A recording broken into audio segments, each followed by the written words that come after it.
They cut her hair in front of everyone, laughing like gods in a hall of glass. But when the door opened and her quiet husband walked in, the man who funded the entire gala, the city of Chicago learned what silence can do.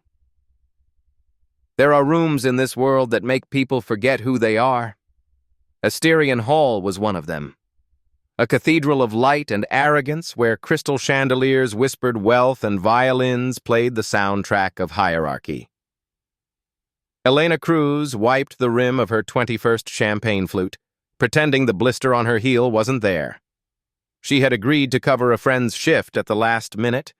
Double pay, they said, and double humiliation, she thought, watching women in silk glide past her like planets in their private orbit. She was 24, a nurse in training, and tonight she was invisible. That, she told herself, was a kind of safety. "Table 13, her manager barked. "Harrington party."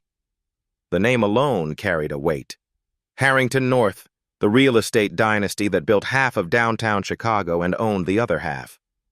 Elena straightened her black uniform, grabbed a new bottle of Veuve Clicquot, and stepped onto the marble that gleamed like a lie polished for centuries.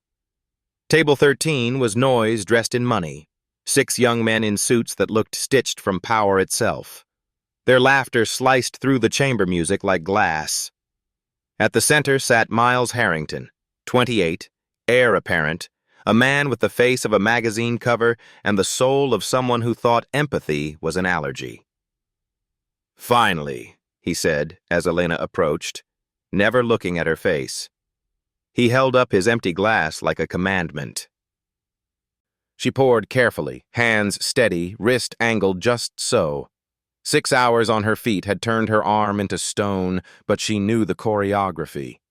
Pour, smile, vanish. The bottle tilted. The chandelier caught her in its glare. A thin stream of gold slipped past the rim, landing squarely on Miles's white shirt and navy jacket. For a second, time didn't move. Then it shattered. Miles stood, the table went quiet, and the orchestra faltered mid-note. "This suit," he said evenly, holding his arms out, "costs $5,000. "I'm so sorry." Elena grabbed a napkin. Instinct over dignity. "Sorry?" His tone curled like smoke. "Do you know what 5,000 feels like to someone like you?" A chuckle from his friend. A phone lifted. The lens blinked red. "Dude, I'm recording this," someone whispered. "Yeah," another added. "This is pure gold." The laughter spread. Polite, expensive, cruel. Elena's cheeks burned. "Please, sir, I'll pay for the cleaning." "With what?" Miles interrupted. "Your tips?" The table roared. She flinched, clutching the napkin like a lifeline. Around her, the other servers froze, trained ghosts in black aprons, afraid to breathe wrong. The room had turned into an arena, and she was tonight's entertainment. Miles tilted his head, eyes bright with alcohol and malice. "Hold on," he said. "I have an idea." He reached into his jacket pocket and pulled out a red Swiss Army knife, the kind rich boys carry to feel dangerous. He unfolded the small pair of scissors with the delicacy of ritual. "Sir, please," she whispered, stepping back. But he caught her wrist. His grip was iron. "You ruined my night," he said softly. "So let's even the score." Before she could scream, he grabbed a handful of her long brown hair and snipped. The sound was small, almost gentle. The kind of sound the world ignores right before it becomes complicit. The strand fell to the marble floor like a ribbon of shadow, curling at her feet. A gasp rippled through the hall, followed by silence. Not the silence of shame, but of spectators pretending they weren't watching. "There," Miles said, smirking. "Now we're even. Your hair for my suit." Elena's breath hitched. Her knees buckled. She sank to the floor, trembling, trying to gather the fallen hair with shaking hands. Cameras flashed. Laughter returned, muted but still there. The cruelest symphony of all. And then, the door. It didn't slam. It simply opened, as if the air itself made way. A tall man in a charcoal suit entered, the kind of presence that didn't need to announce itself. The light bent around him. Conversations died mid-sentence. He walked through the center of the hall, every step measured, inevitable. Elena didn't look up until the sound of his shoes stopped in front of her. "Marcello," she whispered, her voice breaking. Her husband knelt beside her, his face unreadable. Too calm, too quiet. He took off his black overcoat and draped it over her shoulders, covering the torn dignity that still clung to her like ash. "Stand up, amore," he said softly. She obeyed. He rose with her, one hand steadying her back, then turned to Miles Harrington, who still held the scissors, frozen mid-performance. "You just humiliated my wife," Marcello said. His tone was low, steady, terrifyingly polite. "And you did it in my house." Miles blinked. "Your what?" "This gala," Marcello said. "The lights, the music, the charity. I paid for every inch of it. So yes, Mr. Harrington, you're standing on my marble." The color drained from Miles's face. Marcello didn't raise his voice. He didn't need to. "Security," he said simply. 4 men in black suits seemed to appear from nowhere, silent as shadows. "Escort Mr. Harrington and his guests out," Marcello continued. "They're no longer welcome." "This is insane," Miles shouted, but his protest fell apart as the guards closed in. His friends looked away, pretending to scroll their phones. As they were led out, the entire ballroom held its breath. Marcello turned to the crowd, expression unchanged. "Enjoy your evening," he said pleasantly. "The bar remains open. All drinks are on the house." A ripple of uneasy applause followed, the sound of people trying to pretend the world had not just changed. He guided Elena toward the exit, his arm firm around her shoulders.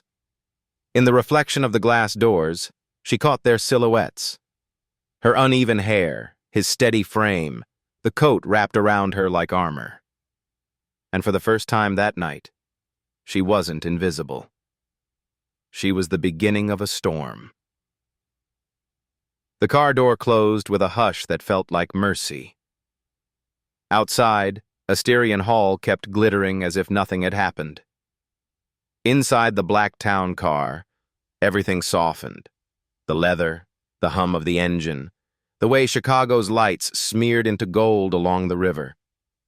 Elena folded herself into Marcello's overcoat, breathing in a scent that was part cedar, part espresso, and part something she only knew as home. Neither of them spoke while the driver eased into traffic. Elena stared at the skyline and saw herself everywhere. In every pane of glass, a girl with a chopped lock of hair and a shame that wouldn't fit in her chest. She dug her fingers into the lapel of the coat until her knuckles ached. "Look at me," Marcello said finally. Not an order, not a plea. An invitation. She couldn't. If she looked at him, she would come apart. "Amore," he said, softer. She turned. His face was composed the way a surgeon's hands are composed, the stillness that means decisions are already made. But his eyes, dark, steady, were an apology and a promise at once. "I'm sorry," she whispered. "I spilled. I should have—" "No." He didn't let her finish. "He cut your hair. He tried to cut your dignity." "There is nothing else to say about it." "I made a scene for you," she said, voice fraying. "You had to. Everyone saw—" "I made the scene," he corrected gently. "On purpose." She blinked. "Why?" "So the city would remember it." He leaned back, gaze sliding to the window, his reflection superimposed over the river. so it would have a beginning. They rode the rest of the way in a silence that wasn't empty. It was counting. At their building, a narrow old brick facade tucked between a bakery that woke at 4 and a florist that spoke the language of seasons, Marcello touched her elbow. Security held the door. The elevator rose, reluctant and whispering. He didn't touch his phone. He didn't touch anything but her. Inside the apartment, he guided her to the kitchen table, the one with a faint watermark shaped like Italy where a wine glass once broke. He made coffee the way he always did. Water boiled in a small kettle, grounds weighed, the slow bloom in a porcelain dripper. Elena watched his hands. There was no rush in them, no tremor, only ritual. The world could rearrange itself outside. In here, 2 minutes and 15 seconds of pour-over would still be 2 minutes and 15 seconds. He slid her a cup. Sugar? She shook her head. He added one to his own. He always pretended he didn't, as if sweetness were a secret men weren't allowed. I don't want you to do anything, she said finally. I just want this to fall away. People forget fast. Let them. Marcello studied the steam rising from his cup. They forget fast when forgetting is convenient. Tonight can't be convenient. She swallowed. Is it already everywhere? He glanced at the stove clock.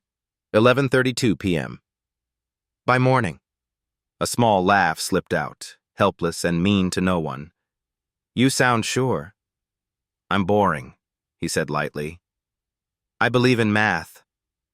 Elena pressed her palms to the table. The wood was cool, sane. Marcello, I don't want a war. Neither do I. He looked up. But I'll accept one. Then, like a promise he was signing with air, I will not start it. She winced. You already started something. You threw them out in front of everyone. I drew a boundary, he said. War is when someone crosses it again. He stood, kissed her hair, he didn't flinch at the unevenness, and went to the office alcove off their living room. It wasn't much, a long desk, 3 monitors, a stack of files, the kind of pen that made grown financiers feel like children. He turned on only the desk lamp as if not to wake the building. Elena stayed at the table and listened. The faint clack of a keyboard, the soft murmur of the city, the kettle forgotten and cooling on the range. She wanted to shower, to peel the night off her skin, but the chair held her like a verdict. Her phone vibrated on the table. Unknown number. She silenced it and slid the screen down. Another vibration. Another. She turned it face down. The silence grew teeth.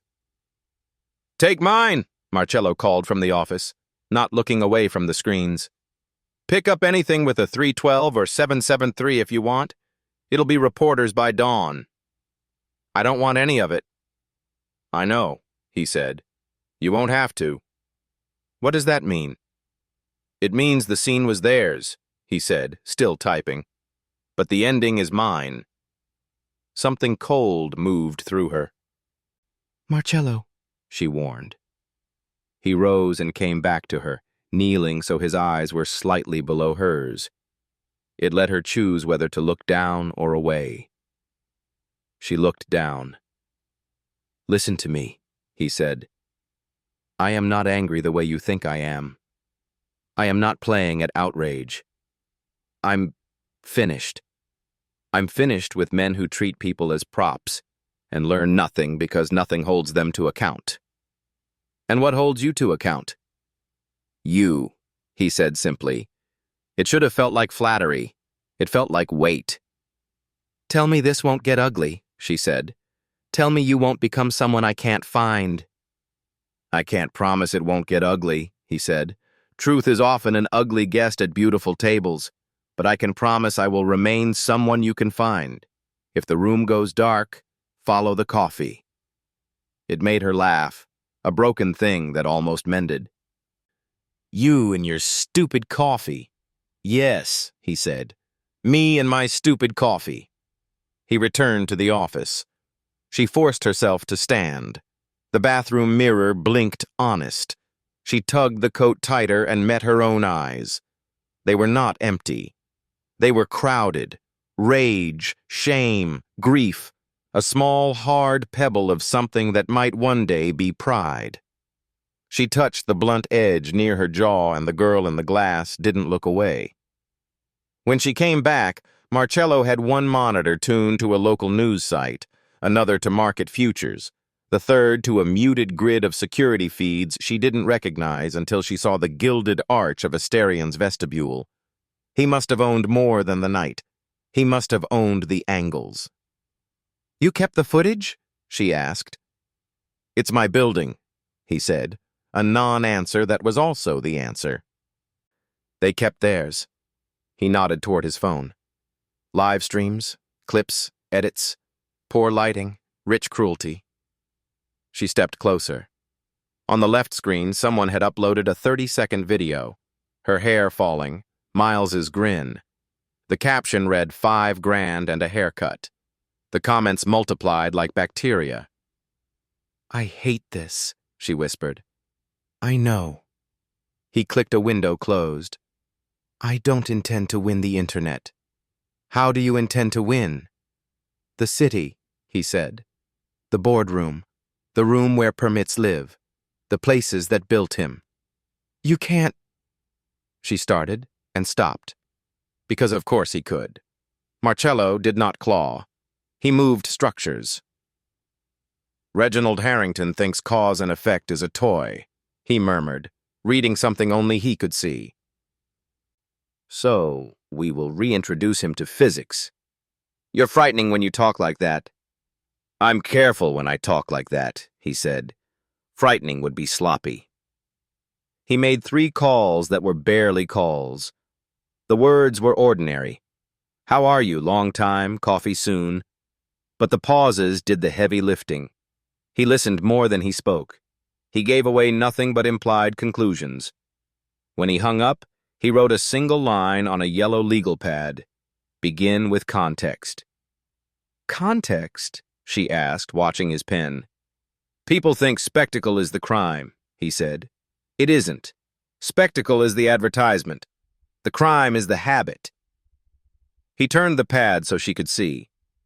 Beneath "Begin with context," he wrote 3 bullets in an engineer's neat hand. Full footage, Asterian, all angles, timestamps.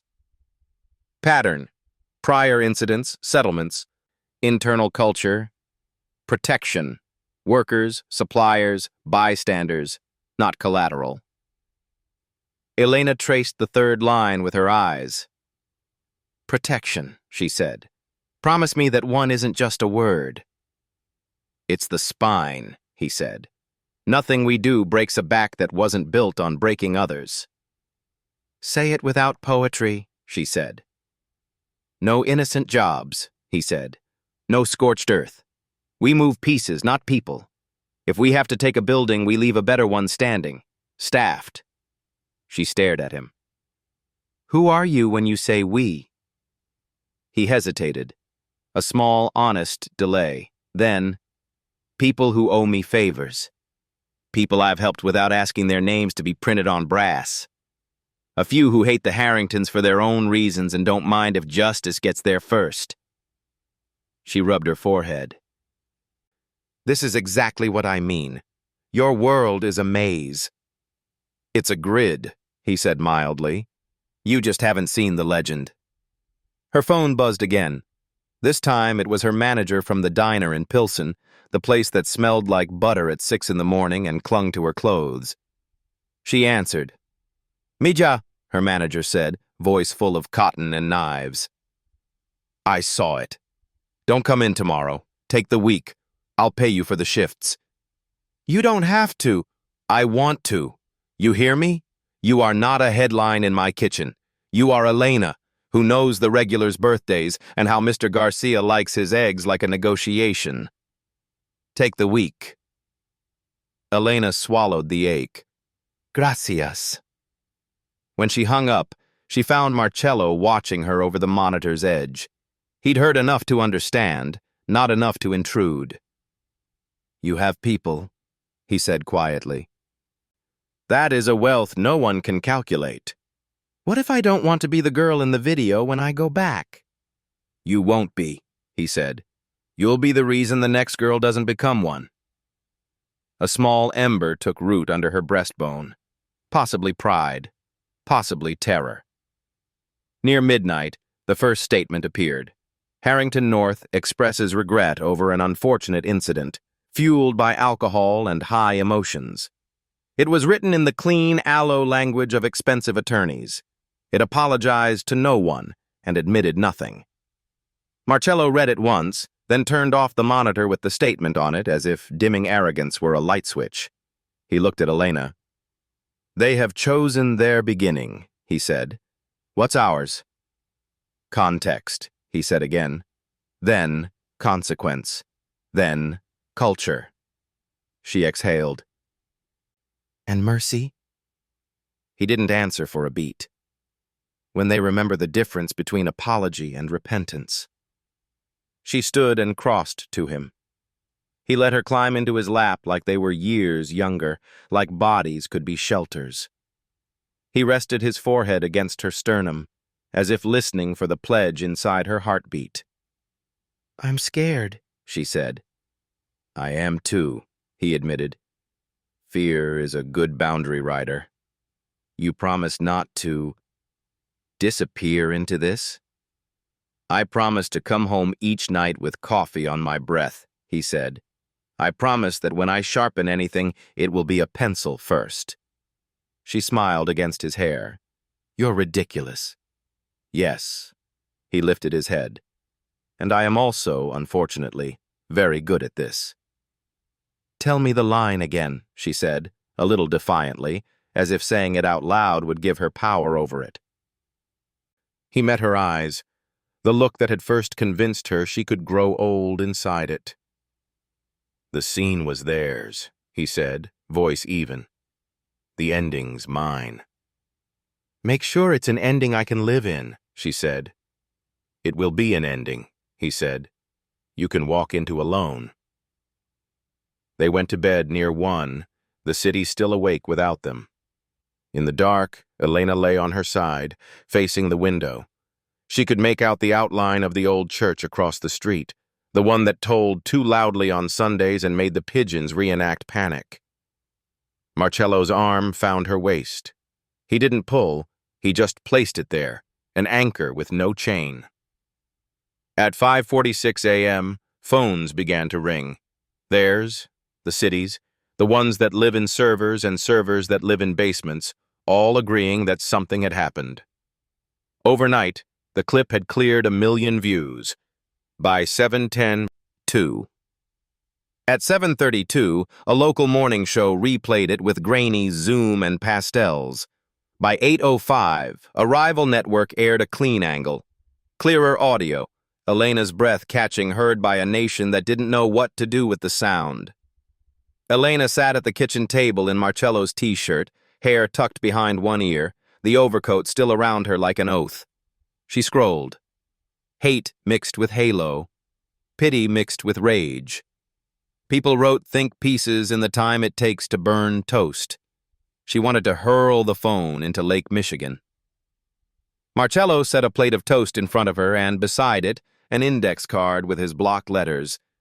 "You are not content. You are my compass." "I can't be anyone's compass," she said. "Then be mine," he said.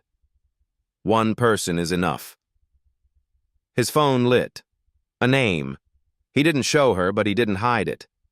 He answered, listened, said only, "We'll talk tonight." Another call. "Send it."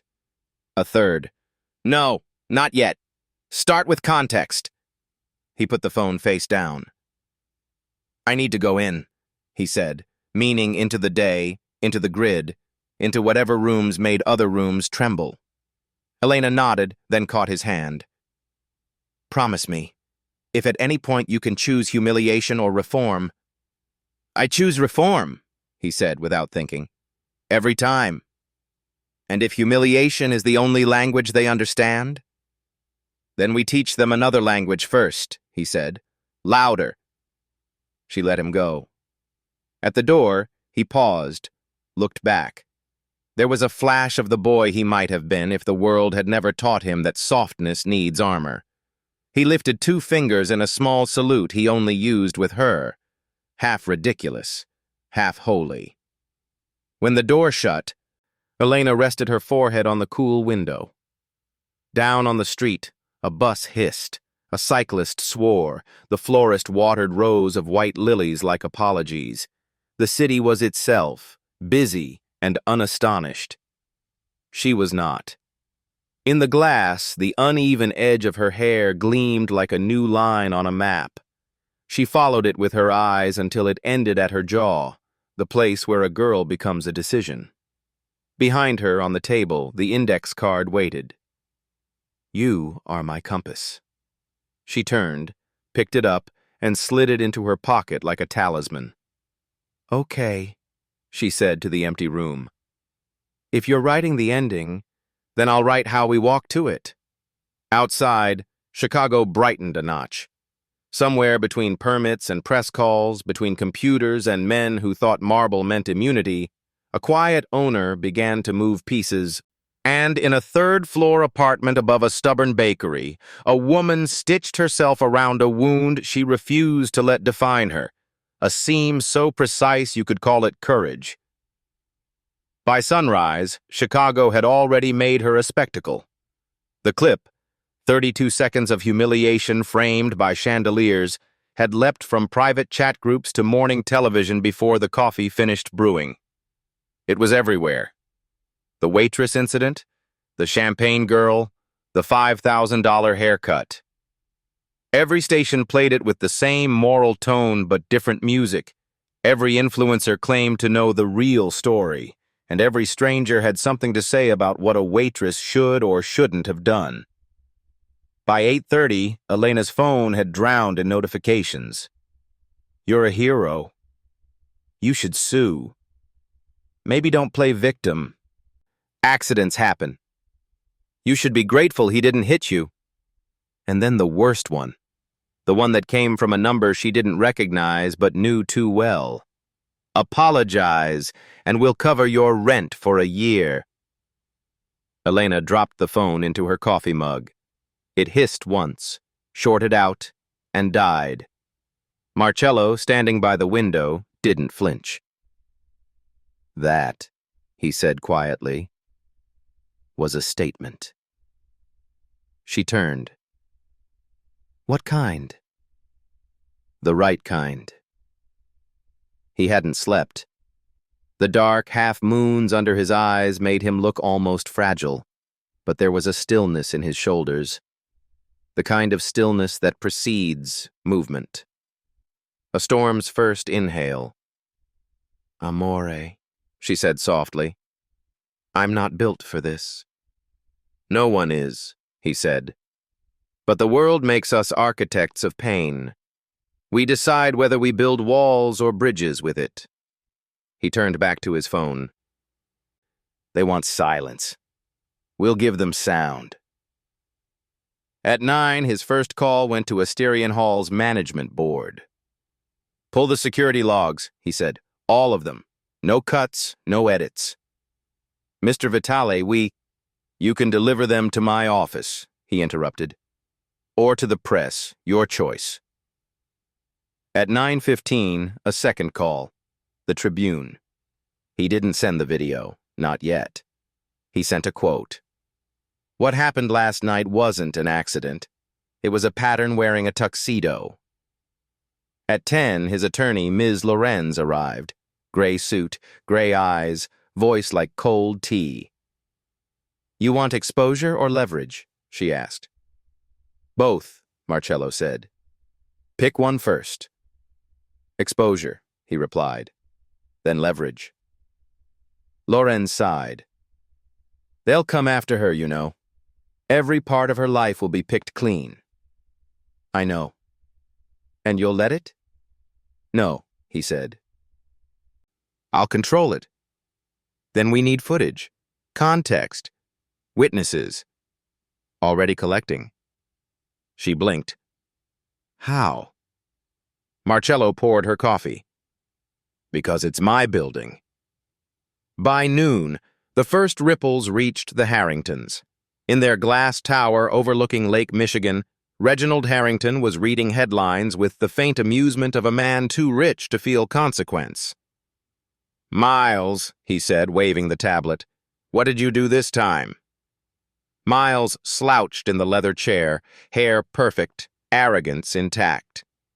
She spilled champagne. I made a joke. Someone filmed it. Reginald raised an eyebrow. A joke that shaved her head? Dad, come on, it was... Reginald threw the tablet across the desk. It hit the wall and fell, unbroken but humiliated. That video, he said slowly, cost me $80 million overnight. Shares down 2 points before lunch.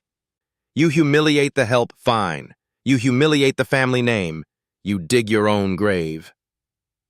Miles opened his mouth, then closed it again. There were no right answers when Reginald spoke in measured tones. And who the hell is this Vitale? Reginald muttered. Where did he come from? A voice from the corner, Celine, their PR chief, always dressed like newsprint. Real estate infrastructure, European syndicates, Italian money, Chicago projects through secondary holdings. He's quiet, too quiet. Then make him loud, Reginald said. Meaning? Find something. Everyone's got a crack in their marble. At 3 in the afternoon, Marcello's name began trending, but not the way anyone expected. At Vitale. Phantom of Chicago real estate. Had Asterian Gate. Who owns the city? Waitress war. Power versus mercy. Elena sat on the couch, watching her face loop endlessly. Every blink, every tremor, became content. I can't breathe, she said, pressing her palm to her chest. Marcello came over, handed her a glass of water. Then stop watching them breathe you. She looked up at him. You're enjoying this. No, he said. I'm orchestrating it. At 6, Ms. Lorenz returned with a small black USB drive. All footage, she said. Every angle, every minute. I watched it. It's worse than the viral clip. Elena frowned. Worse, how? Lorenz looked at her. Because it doesn't just show the haircut. It shows practice. She plugged the drive into Marcello's laptop. The screen filled with cold light, the prelude, Miles snapping at a busboy, mocking a janitor's accent, grabbing a server's wrist. Same smirk, same laughter. He's done this before, Lorenz said. Many times. Elena turned away, hand over her mouth. Marcello hit pause. Release it, he said. Lorenz hesitated. All of it. All of it. Marcello. Context, he said quietly. They wanted a joke. We'll give them a story. By midnight, the footage was everywhere. The narrative shifted in a single heartbeat, from accident to pattern, from waitress ruined a suit to heir serially humiliates staff, from drunken mistake to systemic abuse. The world loves villains more than victims, and now it had both. But even storms have eyes. At 12:43 a.m., while Twitter still burned, while talk shows rehearsed outrage, while lawyers sharpened their statements, Marcello and Elena sat in silence on the balcony. Wind from the lake slid cold through her cut hair. She leaned against him. I didn't want revenge, she said. You won't get it, he replied. Then what is this? Redemption, he said. But not for them. For the system that allowed them. She closed her eyes. The wind smelled like rain. Down below, traffic lights blinked red and green, as if the city itself were learning to breathe again. And far across town, in a penthouse of glass, Miles Harrington's phone rang. Reginald didn't wait for his son to answer. His voice was low, cold, surgical. "You didn't humiliate a waitress," he said. "You declared war on a man who owns the battlefield." Then, almost gently, "And now we bleed." By dawn, the city was already trembling under 1,000 versions of the same truth. Every phone glowed with her face. Every station replayed the same 30 seconds as if replaying could explain it. Headlines dripped from glass screens across Chicago. The $5,000 haircut. The waitress who refused to bow. The man who owned the room. Inside their small apartment, Elena sat barefoot by the window, watching the world talk about her like she was a parable that didn't belong to itself. She hadn't spoken since sunrise. "They've turned me into a story," she said finally. "One I don't even recognize." Marcello looked up from the table, where his laptop screen reflected a dozen open tabs: legal reports, media contracts, boardroom filings. "That's what power does when it's afraid," he said. "It changes the subject." She smiled bitterly. "And what's the subject now?" "You," he said, "and the idea of you." She wrapped his overcoat tighter around herself. "I just want it to end." "It will," he said. "When they remember who started it." Across the city, in a glass tower on the 47th floor, Reginald Harrington threw his newspaper onto a desk that cost more than most people's houses. "Idiots," he hissed. "Do you have any idea how much stock we've lost overnight?" Miles leaned against the window, his jaw tight but still dripping arrogance. "Dad, it's overblown. A viral clip. The internet forgets in a week." Reginald turned, his expression sharp as ice. "The internet doesn't forget. It festers." Celine, the family's PR strategist, cleared her throat. "We can redirect the narrative. Make it about Vitale. Paint him as a manipulator using his wife's story to push his developments." "And if the girl speaks?" Reginald asked. "She won't," Celine said flatly. "She's scared. And if she does, we'll call it coached. Emotional. Paid." Reginald smiled. The kind of smile that had ended careers. "Good. Remind the world that silence looks guilty." But what he didn't understand was that silence was Marcello Vitale's native language, and he was fluent enough to weaponize it. That afternoon, Marcello received a call from his lawyer, Ms. Lorenz. Her voice was steel in velvet. "They're preparing a counteroffensive," she said, "a media play, and whispers about zoning permits." "I expected that," he said. She exhaled. "Marcello, this is escalating faster than you can contain. You need to decide. Are we seeking exposure or leverage?" He paused. "Exposure first, then leverage." Lorenz sighed. "They'll drag her through the mud. They'll call her unstable, ungrateful, everything you can think of." He smiled faintly. "Then we give them something they've never faced before." "What's that?" "Structure," he said. "Truth with paperwork attached." That evening, Elena sat on the kitchen floor with her back against the fridge, scrolling through a sea of noise. Hate and sympathy blurred together until they sounded the same. Then, buried between 100 strangers, one email stopped her breath. "I was there that night. Table 9. I saw everything. I'm done pretending it didn't happen. Cassandra Young, violinist, Chicago Symphony." Elena ran her fingers over the words as if they might disappear. "Marcello!" she called. He appeared in the doorway, tie loosened, eyes heavy but alert.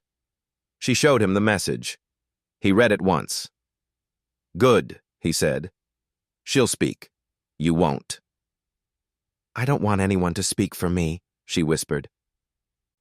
"You don't understand," he said gently.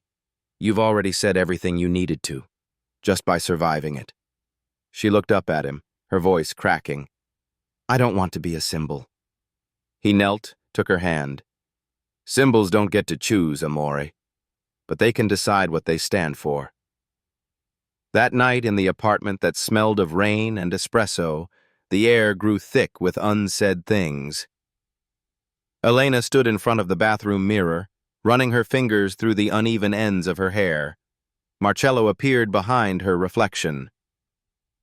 You haven't eaten, he said softly. You haven't slept. He smiled, the kind that hurt to see.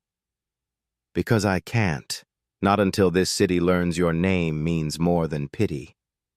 She turned. Marcello, this isn't just about me, is it? He didn't answer. It's about your mother, she said quietly. You're not fighting for me. You're fighting the ghosts that fired her. His jaw tensed. And if I am? Then promise me one thing, she said. When this ends, don't build revenge. Build mercy. He took a long breath, then nodded once. Mercy is for those who confess. And if they don't?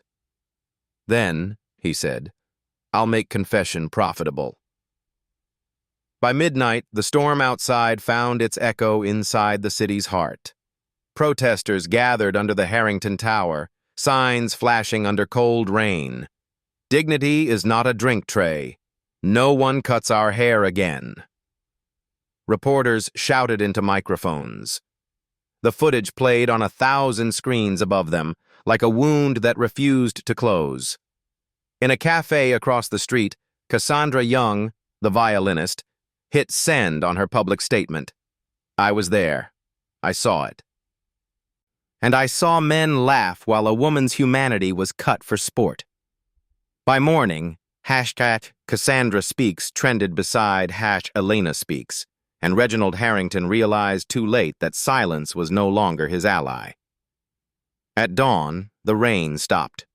The city exhaled steam and headlines. Elena stood on the balcony with a mug of coffee, her hair wet, her heart steadier than it had been in days. Marcello joined her, handing her another cup. Sleep? She shook her head.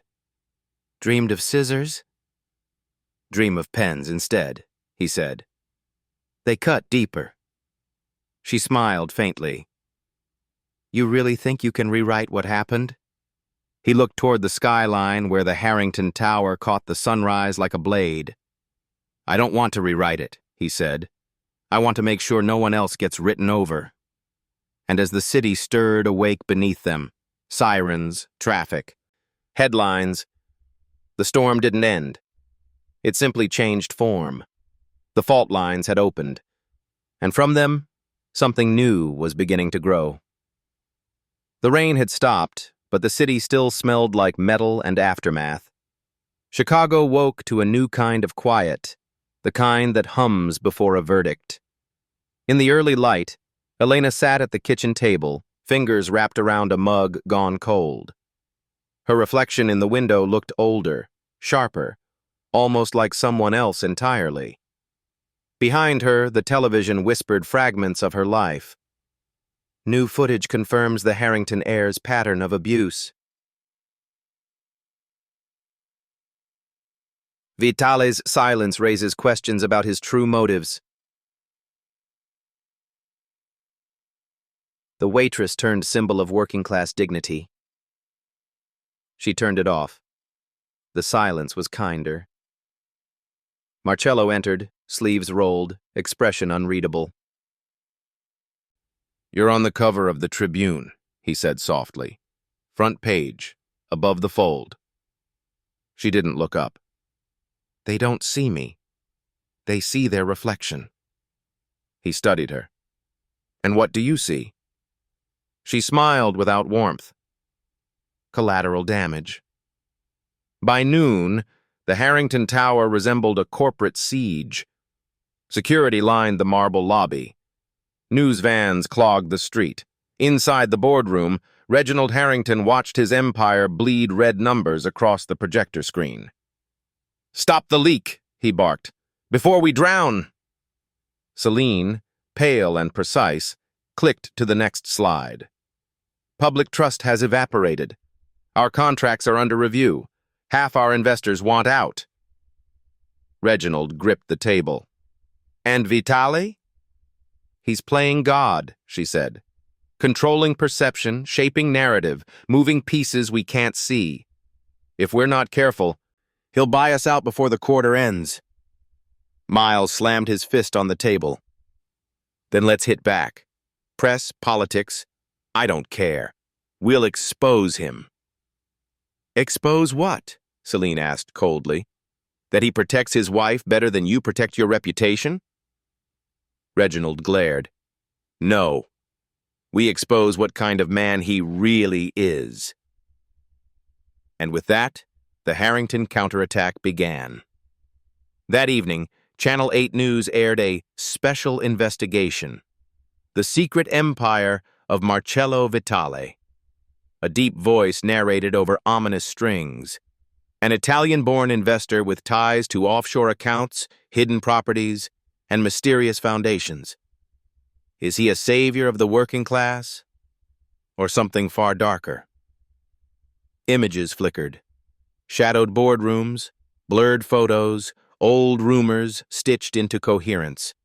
By midnight, hashtags shifted again. Hashtag who is Vitale, our Shadow King, the Mafia in the mirror. Elena's phone wouldn't stop buzzing. She didn't answer. She walked out into the night instead, coat thrown over her shoulders, heading nowhere in particular. She found him on the balcony when she returned, leaning against the railing, lit only by the city's fractured light. They're calling you a criminal, she said quietly. Marcello didn't move. That's progress. Yesterday I was just a husband. You knew this was coming. He nodded. You can't burn down an empire without setting off the alarms. And what about me? He turned. What about you? They're using my name in every headline. They're using my pain as your campaign. He exhaled, slow. If I could protect you from that, I would. Would you? She asked. Or would you rather use me as proof? That landed like a blade. Elena, he said softly. Everything I've done. You've done through me? The air went still. Then she said the thing that hurt most. You said you wanted justice. But what you built was theater. He looked away, down at the city that worshipped and despised them in equal measure. Sometimes, he said, theater changes more than justice ever could. At dawn, a message arrived from Cassandra Young, the violinist who'd witnessed everything. They offered me money to retract my statement. I refused. Now they're threatening to pull my residency from the orchestra. Please tell me this fight is worth it. Elena read it twice, then sent back 3 words. It has to be. Then, for the first time, she opened her laptop and wrote, not a statement, not a press release, a letter. I'm not the waitress who spilled champagne anymore. I'm not a symbol. I'm a person who wants to live in a world where apology isn't a transaction. If this story is going to keep living, it will live on my terms. When she finished, she looked at the blinking cursor, the quiet heartbeat of rebellion, and hit send.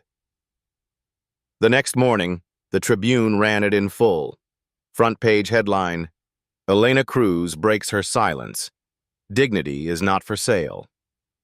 The world reacted instantly. Some called her brave, some called her ungrateful. But for the first time, her own words stood louder than the noise. Marcello read it in silence, his coffee untouched. When she entered the room, he looked up.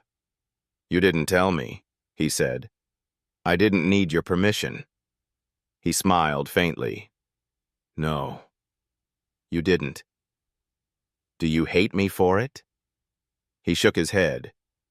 I think, he said slowly, you just took back the part of the story that was always yours. She sat across from him. Then maybe it's time you take back yours too. How? Stop hiding behind revenge, she said. If you want to change the world, start building it instead of burning it. That night, the world turned again. Not through scandal, not through destruction, but through a single act of defiance that couldn't be erased. Because the next morning, Marcello made his first public statement. He didn't deny the accusations. He didn't attack the Harringtons. He said only one sentence, broadcast across every network. Justice without empathy becomes another form of cruelty. And for the first time since the champagne hit the floor, both sides went silent. The war was no longer about who would win. It was about who would heal first. Morning came slow, like the city was afraid to open its eyes. For once, there were no sirens outside their window, only the soft hum of a city holding its breath after too much noise. Marcello sat at the dining table, surrounded by newspapers that all bore his name. The Shadow King of Chicago, the Quiet Reformer, husband or godfather. Every headline was a mirror that distorted him differently. Elena walked in, hair still damp, wearing his shirt. She scanned the papers, then looked up. They've turned you into a myth. He gave a faint smile. Better than a villain. But worse than a man. That silenced him. Across the city, the Harrington Tower felt colder than usual. Reporters had camped outside for 3 days straight. Reginald Harrington hadn't slept since the board demanded a leadership review. The scandal was no longer bleeding. It was hemorrhaging. Celine stood by the window, scrolling through the morning feed. Vitali's quote is everywhere, she said. Justice without empathy becomes another form of cruelty. Reginald snorted.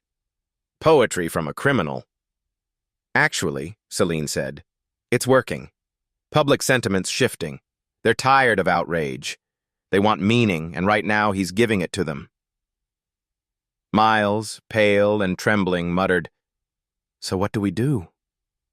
Celine turned slowly. We stop fighting him in public. He thrives on it. We make him irrelevant. Reginald's brow furrowed. Irrelevant? She nodded. We let him talk himself into sainthood, then remind the world saints still bleed. That afternoon, Elena stepped onto a live television set for the first time. The studio lights burned hotter than the ballroom had that night, but she didn't flinch. She'd promised herself. This time she wouldn't cry, wouldn't tremble, wouldn't apologize for existing. The host smiled too perfectly. Elena, the world sees you as a symbol of resistance. But your husband, she paused, savoring the tension, is being called everything from hero to criminal. How do you see him? Elena's lips parted, then closed again. The answer lived heavy in her chest. I see a man who refuses to let cruelty go unpunished, she said slowly. But also a man who's learning that justice without compassion isn't justice at all. So, do you support what he did? She looked straight into the camera. I support the reason he did it. I don't support the world that made him feel it was the only way. There was silence. Then applause. Small, uncertain, but real. When she came home that night, Marcello was waiting. He had watched the entire interview without blinking. The replay was still paused on her face. Calm, luminous, heartbreakingly human. You were magnificent, he said. I was honest, she replied. There's a difference. He stood, crossed to her. You turned the narrative upside down. I didn't. I just told the truth. You can't control that anymore. Marcello's jaw tightened, then softened. Maybe I don't want to. She studied him, uncertain. What are you planning? He walked to the window, looking down at the city that had made them famous. Balance, he said quietly. If they want to play in the dark, I'll show them what light looks like. 2 days later, a mysterious email hit every major newsroom in Chicago. Subject line, "For transparency." Attached was a 400-page dossier. Internal Harrington Group documents showing decades of labor violations, falsified audits, and tax manipulations. The sources were anonymous. The evidence was irrefutable. Reporters called it the counterweight leak. By noon, the stock market responded like a struck nerve. By evening, regulators launched an emergency investigation. And by night, Reginald Harrington stood on his penthouse balcony, staring at the burning skyline, whispering the name like a curse, Vitale. But what he didn't know, what no one knew, was that the leak hadn't come from Marcello. It had come from Celine. She had watched two powerful men destroy everything around them, and in a single act of quiet rebellion, she decided neither of them would win. Meanwhile, in their apartment, Elena read the headlines on her phone. "Anonymous leak devastates Harrington Empire," she murmured. "Marcello, what did you do?" He shook his head. "Nothing. Don't lie to me." "I swear," he said. "For once, I didn't." She looked at him, uncertain whether to believe. Then, for the first time in weeks, she laughed, small, disbelieving, tired. "Maybe," she said, "the world finally grew a conscience." Marcello smiled faintly. "Or someone decided to even the scales." She stepped closer, her voice softer. "Then maybe it's over." He met her eyes, something unreadable behind his calm. "Justice doesn't end, Elena. It just changes hands." That night they stood on the balcony together, the wind carrying sirens and rain, but also something else, the distant sound of a city waking up to its own reflection. Below them, for the first time since the scandal began, people weren't shouting. They were talking, debating, asking questions that mattered. Elena leaned her head on his shoulder. "Maybe this is what healing sounds like," she whispered. Marcello's hand tightened around hers. "Or maybe it's just the quiet before the next storm." She smiled faintly. "Then promise me one thing, Marcello. Anything. When it comes, don't be the thunder. Be the shelter." He closed his eyes, feeling the truth in her words, and the terrifying power it asked him to surrender. "I'll try," he said. And somewhere between those two words, try and truth, the city exhaled, and balance, fragile and flickering, began to take shape. The storm didn't roar this time. It whispered. No headlines screamed, no cameras followed. But in the hidden veins of the city, the servers, the back rooms, the phones that never slept, something irreversible had begun.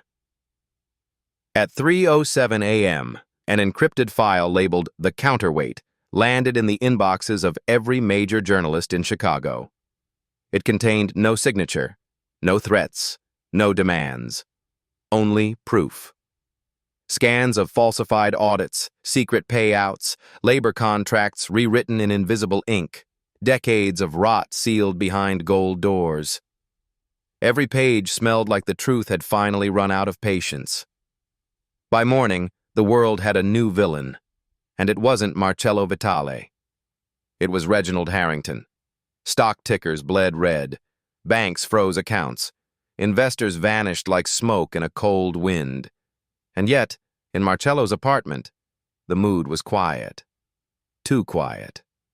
He sat at the kitchen table, eyes locked on the television, his untouched coffee cooling beside him. Authorities confirm a large-scale whistleblower release implicating Harrington North executives in tax fraud and systemic employee mistreatment, the anchor was saying. The anonymous source has yet to be identified. Elena entered, tying her robe. You didn't do this? He looked up at her, calm but tired. No. You expect me to believe that? He said nothing, just reached for the remote and muted the world. Across town, Celine sat in her office, or what was left of it. The glass walls of the Harrington Tower reflected back her own betrayal in 100 perfect angles. Her resignation letter lay unsigned on the desk. Not that it mattered.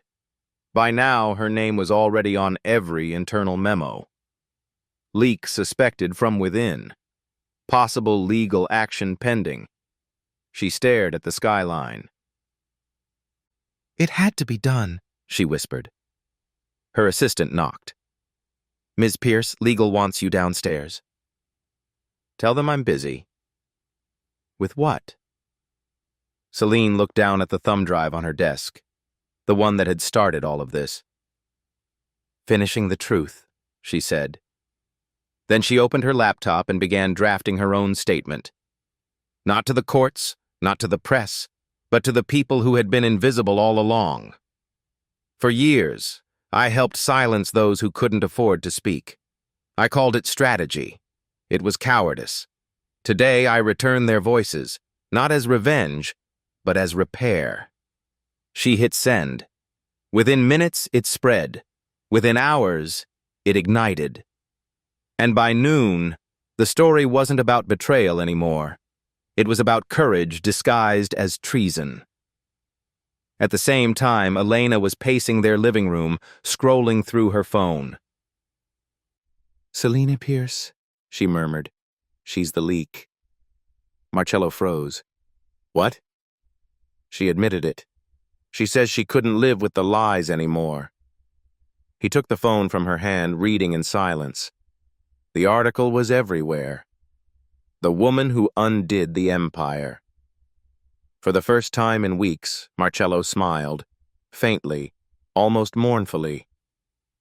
She did what I was trying to do, he said, but she did it without war. Elena looked at him. You admire her? Yes, he said quietly, because she remembered what I forgot. And what's that? That truth isn't a weapon, it's a mirror. Meanwhile, Reginald Harrington sat in the dark of his penthouse, the city sprawled below like an empire remembering it had limits. The television played silently. His hands trembled not with rage, but with disbelief, the kind that only visits men who thought they were immortal.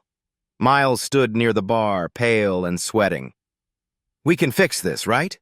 Reginald turned slowly, his eyes hollow. You can fix a scandal, not a legacy.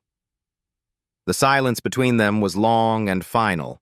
For the first time in his life, Reginald Harrington looked small, not in stature, but in consequence. The world had stopped listening to him.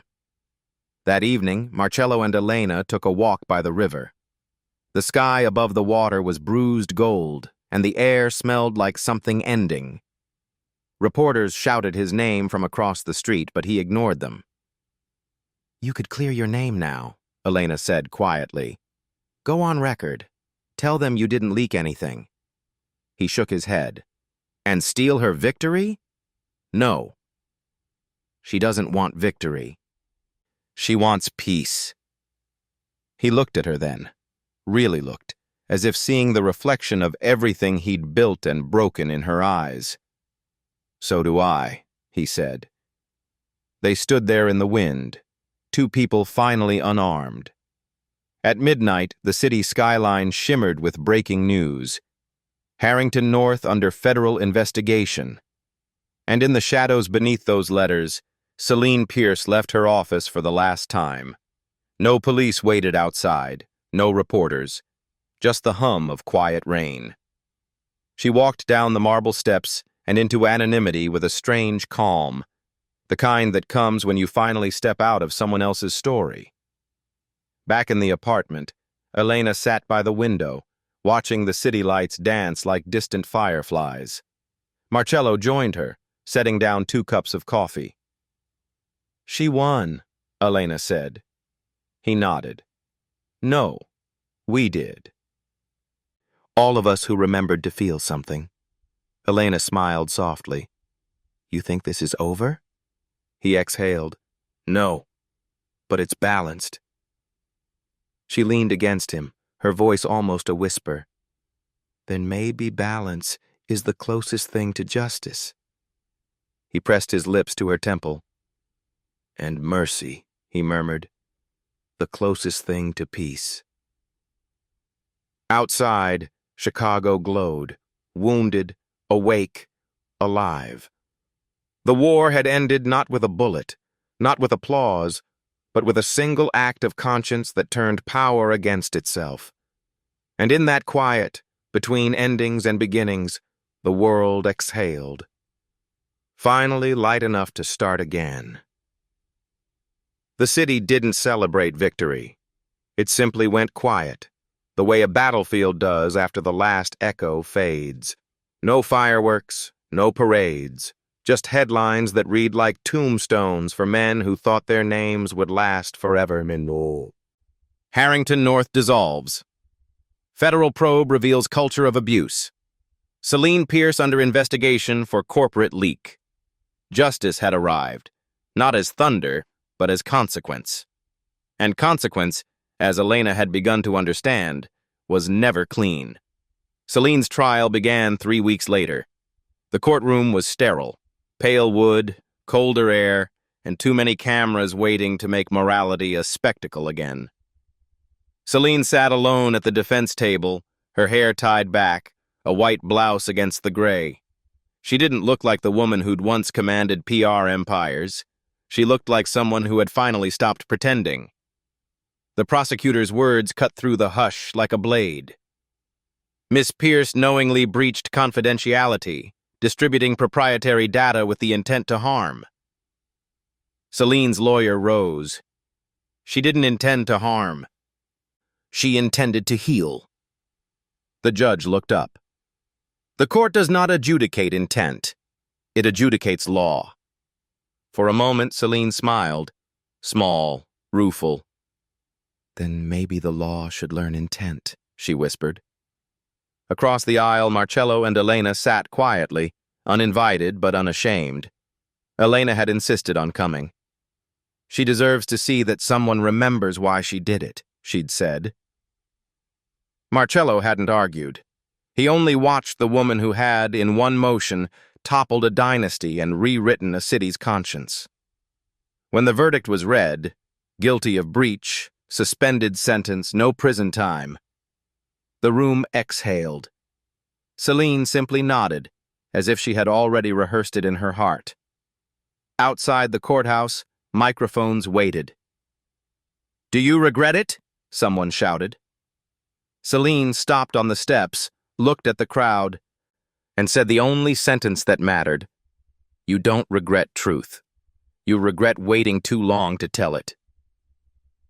That night, Marcello stood by the river again, alone this time. The water glimmered under the lamps, carrying reflections that refused to stay still. When Elena found him, his coat was open to the wind, his eyes distant. She didn't lose, Elena said softly. No, he murmured. She was the only one who understood the cost from the beginning. She'll be forgotten. He shook his head. People like her never are. They just stop needing their names remembered. They stood there for a while, watching the current. The city behind them pulsed like a heart that had learned rhythm through pain. Weeks passed.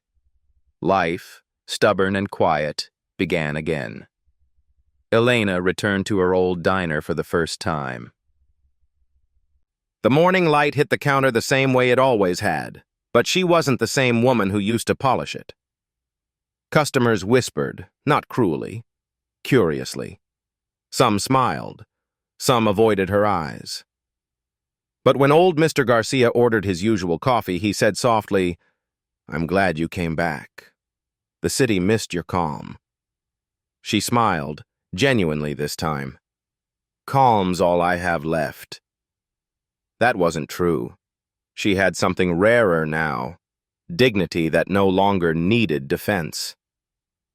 Meanwhile, Marcello dismantled the last of his holdings under Vitale Development. He transferred ownership of 3 properties, all to workers' cooperatives, tax-free. He refused interviews, declined awards. When reporters called, his assistant always said the same thing. Mr. Vitale doesn't do statements anymore. He builds them.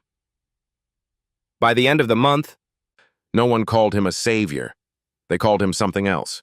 The man who disappeared correctly. One evening, in their apartment, Elena sat by the window with a notebook open on her lap. Marcello approached, curious. Writing? She nodded. Letters. To the people who never got them. The janitors, the servers, the quiet ones who see everything and say nothing. He smiled. A book? Maybe. Or maybe just a place to leave what hurts. He knelt beside her. And what will you call it? She looked at the skyline, where the last light clung to the glass towers like forgiveness. The reckoning, she said. Because sometimes justice isn't about punishment. It's about remembering who we became while we were fighting. When night fell, Chicago glowed, bruised but breathing. In an alley near the courthouse, a stray newspaper caught the wind. It fluttered open to the headline that had started it all. The Waitress incident. But this time, someone had scrawled over it in pen, the woman who changed everything. The paper tumbled into the river, ink bleeding into water, the story dissolving into the current, becoming part of the city itself. And high above, in a small apartment filled with light, 2 people who had survived the noise sat together in silence. Not heroes, not martyrs, just human. Because that, at last, was enough. Spring came late that year, as if even the seasons needed time to recover. The air in Chicago carried both chill and promise, the kind of air that felt like forgiveness if you breathed deeply enough. On a quiet street in Pilsen, sunlight filtered through a glass door etched with new words. The Compass Foundation for Workers with No Voice. The first day, only 3 people showed up. By the end of the month, there were 30. Elena Cruz, once a waitress who flinched under chandeliers, now stood behind a second-hand desk, guiding others through the maze she had escaped. They came with stories written in fatigue and silence, cooks unpaid for months, janitors dismissed after injury, hotel maids who'd been told dignity was bad for business. Elena didn't give speeches. She just listened, deeply, completely. The way no one had listened to her that night when a laugh turned into violence. Listening, she discovered, was its own form of repair. One afternoon, a young man lingered after the others left. His hands were raw from dishwater. His voice, barely above a whisper. They told me I should be grateful to have a job, he said. Even when they made me stay till dawn, even when I slept in the storage room, I thought maybe I deserved it. Elena handed him a small card with the foundation's logo and a number. You deserve to sleep in a bed, and to wake up without shame. He looked at her, confused. You really think people can change? She smiled. Not people. Systems. But it starts with one person who refuses to stay quiet. When he left, she closed her eyes and whispered the line she had learned to live by. The world doesn't change when you speak. It changes when silence stops working. Across town, Marcello was doing his own rebuilding, quietly, without applause.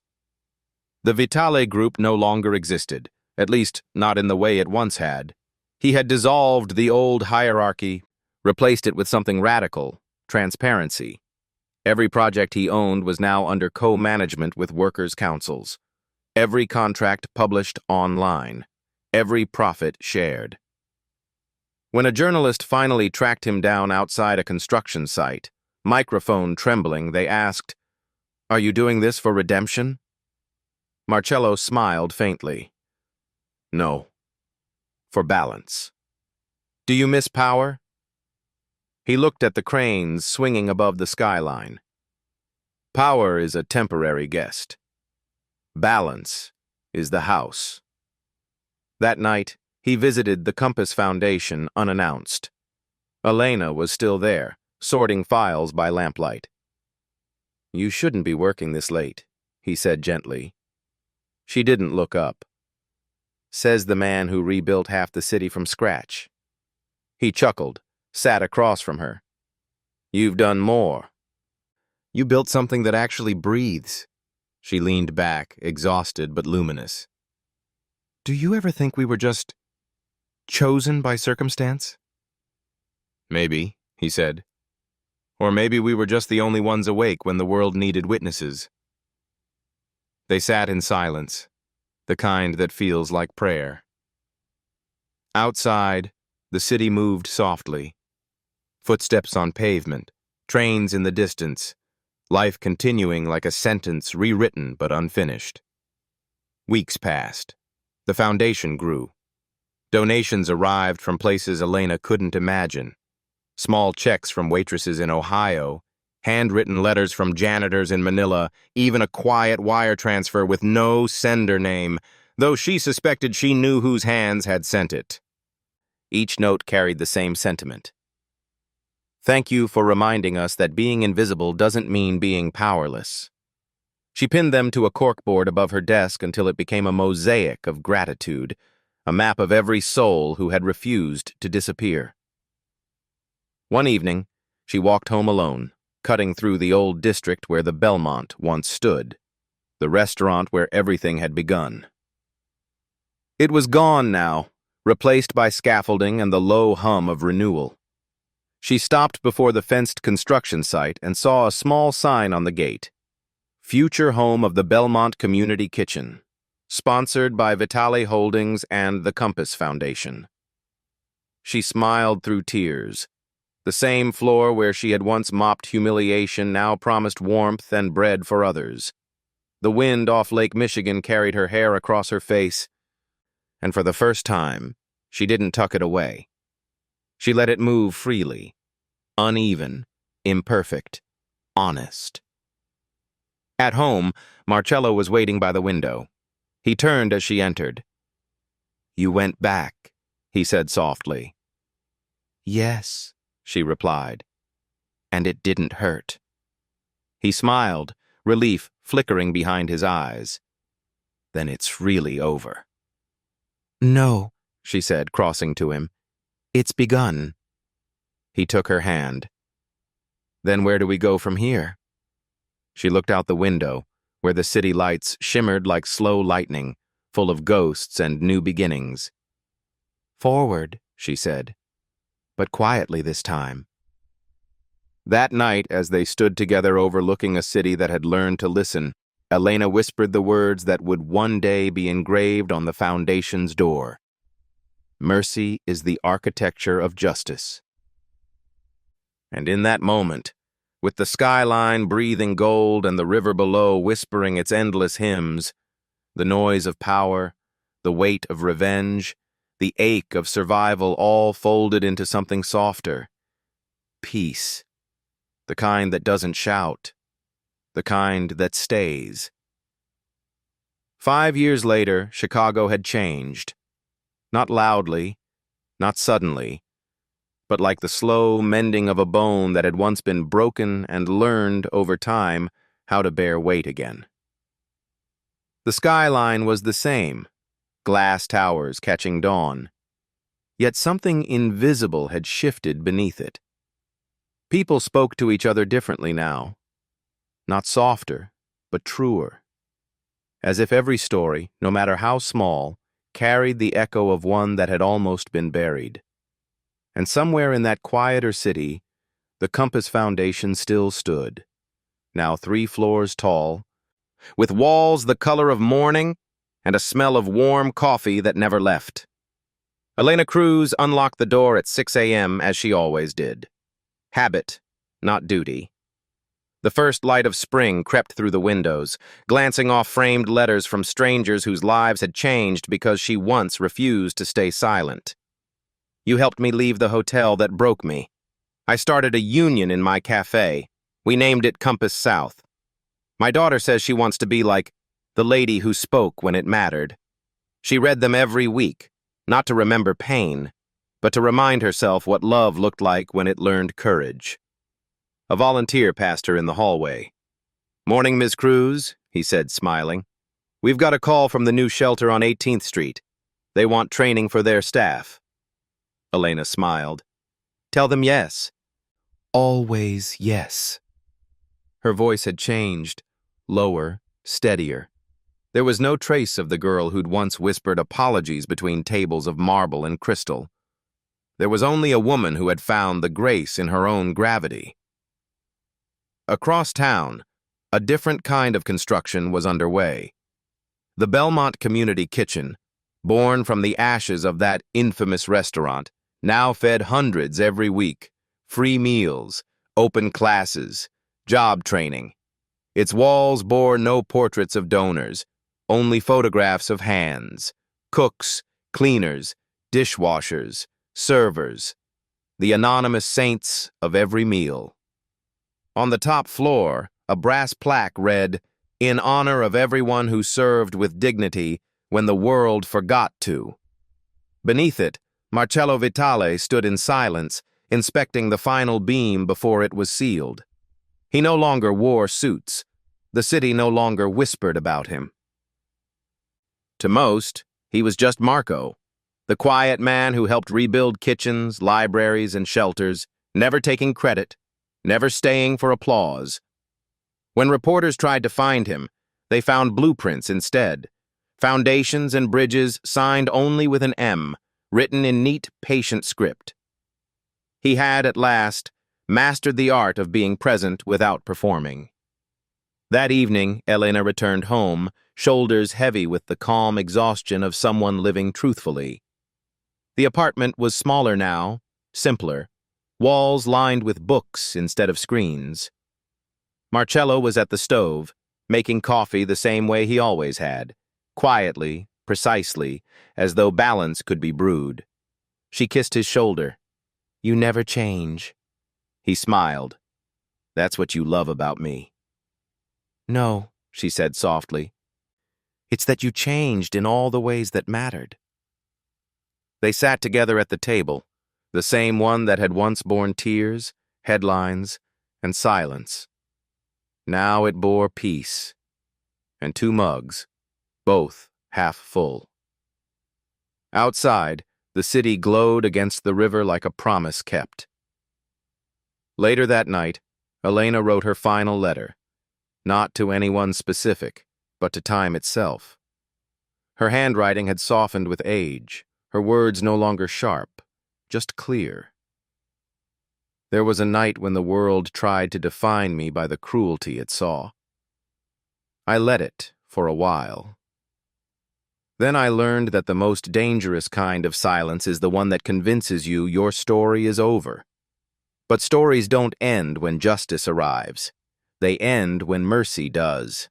And mercy, I've learned, isn't forgiveness for others. It's the moment you forgive yourself for surviving. If anyone ever reads this, know this much. What you build from pain will outlast the people who caused it. Speak if you must. Stay silent if you need. But when the world turns cruel, stay kind anyway. She placed the letter in an envelope marked, "For whoever comes after." Then she turned off the light. Outside, rain began again. Not harsh, just steady. The kind of rain that blesses more than it washes. In the window reflection, 2 figures stood, older, quieter, unburdened. They had lived through humiliation, through fury, through fame, and through forgiveness. Now they lived through peace, which was harder, but real. Marcello whispered, "Do you ever think about that night?" Elena smiled faintly. "Only to remember who I used to be. And who are you now?" She looked out into the darkness. where the lights of the city trembled on the water like tiny truths, refusing to die. "A woman who stopped waiting for permission," she said. He reached for her hand and she took it. No hesitation, no fear, no apology. And as the rain softened against the glass, the city exhaled one last time, a long, quiet breath that smelled of coffee, steel, and forgiveness. Because some stories don't end with victory. They end with balance, with mercy, with light after.